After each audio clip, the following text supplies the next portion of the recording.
కరవు ప్రాంతాల్లో కృష్ణమ్మ మళ్లీ పుష్కరమంతా సంబరం తెచ్చింది. చినుకు జాడతి లేక, చుక్క నీరు లేక నెర్రలు చీరి నోరెళ్లబెట్టిన అనంతపురం జిల్లా బుక్కపట్నం చెరువు కృష్ణా జలాలతో తొణికిసలాడుతోంది. ఎన్నేళ్ల నుంచో నీటి కోసం ఎదురు చూసిన జనం ఆనందానికి అవధులు లేకుండా పోయింది.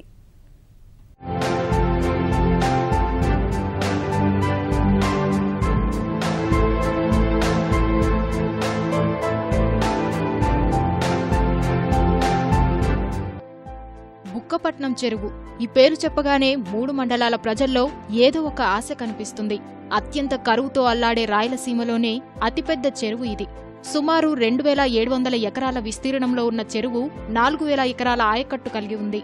బుక్కపట్నం, పుట్టపర్తి, కొత్త చెరువు మండలాలను కలుపుతూ ఈ చెరువు ఉంటుంది.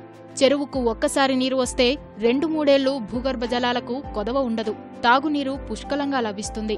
ఇక చుట్టుపక్కల ప్రాంతాల్లో పంటలను చూసేందుకు 2 కళ్లు చాలవంటే అతిశయోక్తి కాదు. ఎగువన ఉన్న కర్ణాటక ప్రాంతంలో వర్షాలు సమృద్ధిగా కురిస్తే చిత్రావతి ద్వారా ఈ చెరువుకు నీరు చేరుతుంది. ఎగువన కర్ణాటకలో చిత్రావతిపై పరగోడు ప్రాజెక్టు నిర్మించడం వల్ల చెరువుకు నీరు చేరడం కష్టంగా మారింది. 7 ఏళ్లుగా నీటి జాడే కరువై నేల నెర్రలు చీలింది. ఇక చెరువు నీరు రాదు, తమ బతుకులు బాగుపడవని 3 మండలాల రైతులు ఆశలు వదులుకున్న సమయంలో చీకటిలో చిరుదీపంలో హంద్రినీవా కాలువ పుట్టపర్తి మీదుగా వచ్చింది. ఇక్కడి ప్రాంత ప్రజల కష్టాలను స్థానిక ఎమ్మెల్యే, మాజీ మంత్రి పల్లె రఘునాథరెడ్డి ముఖ్యమంత్రి దృష్టికి తీసుకెళ్లారు. దీనిపై స్పందించిన ముఖ్యమంత్రి హంద్రినీవా నీటిని బుక్కపట్నం చెరువుకు అందిస్తామని హామీ ఇచ్చారు. సీఎం హామీ మేరకు చకచకా పనులు జరిగాయి. హంద్రినీవా కాలువలో కృష్ణమ్మ పరుగులు తీస్తూ బుక్కపట్నం, ధర్మవరం చెరువులకు చేరింది.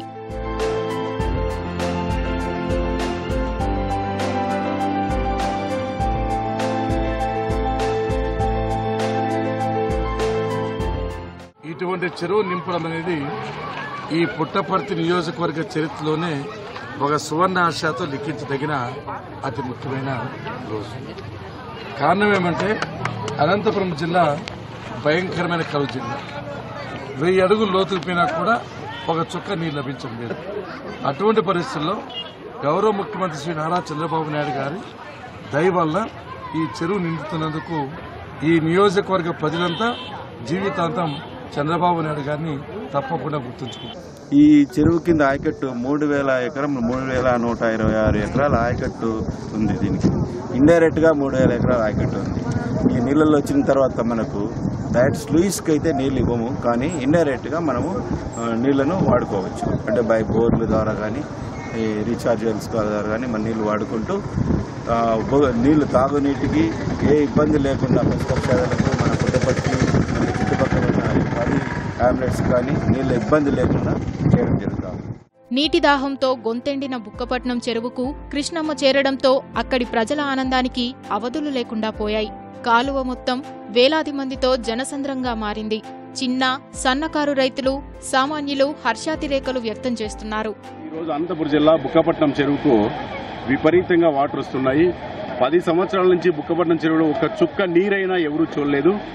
ఈరోజు ఈ నీరు తేవడంలో ప్రముఖుడు రాష్ట్ర ముఖ్యమంత్రి నారా చంద్రబాబు నాయుడు పుణ్యమా అని ఈరోజు ఈ బుక్కపట్నం చెరువుకు నీళ్లు తెప్పివ్వడం వల్ల వేలాది లక్షలాది మంది ప్రజలు ఆయన పేరును హర్షిద్దిస్తూ చాలా సంతోషంగా ఉన్నారు. బుక్కపట్నం మండలాల్లో ఈ చెరువు మీద ఆధారపడిన కుటుంబాలు ఎన్నో. చెరువు కింద అయితే ఈ చెరువు పక్కలో చుట్టుపక్కల పల్లెల్లో కానీ బోర్లు రీఛార్జ్ కావడము, దాదాపు 4000 ఎకరాలు ఈరోజు నీరు రావడం జరుగుతూ ఉంది. బోర్లు రీఛార్జ్ జరగడం జరుగుతూ ఉంది. ఉపాధి అవకాశాలు పెరుగుతూ ఉన్నాయి. ఈ సందర్భంగా పుట్టపర్తి ఎమ్మెల్యే గారికి మరియు చంద్రబాబు నాయుడు గడుగా కొచ్చేరు గ్రామం తరఫున, కొచ్చేరు మండలం తరఫున మేము ప్రత్యేకమైన కృతజ్ఞతలు తెలియజేస్తున్నాము. అపర భగీరథునిగా ప్రయత్నం చేసి మాకు నీళ్ళు ఇవ్వడం అనేది నిజంగా చంద్రబాబు నాయుడికి జన్మలో రుణపడి ఉంటాము. ఈ హంద్రినీవా ప్రాజెక్టు పూర్తి చేస్తే ఈ రాయలసీమ కరువు నుంచి పూర్తిగా శాశ్వతంగా బయటపడుతుందని అనుకుంటున్నాము. దీనికి ఇంకా వీలైనంత వరకు చంద్రబాబు నాయుడు కృషి చేసి పూర్తి చేస్తారని నమ్మకం. జీడిపల్లి జలాశయంలో 1.04 టీఎంసీల నీరు ఉండగా 0.8 టీఎంసీలు బుక్కపట్నం, ధర్మవరం చెరువులకు తరలిస్తున్నారు. తాగేందుకు సైతం నీరు దొరక్క కటకటలాడుతున్న సమయంలో వచ్చిన నీరు 3 మండలాల్లో పండుగ వాతావరణం తెచ్చింది.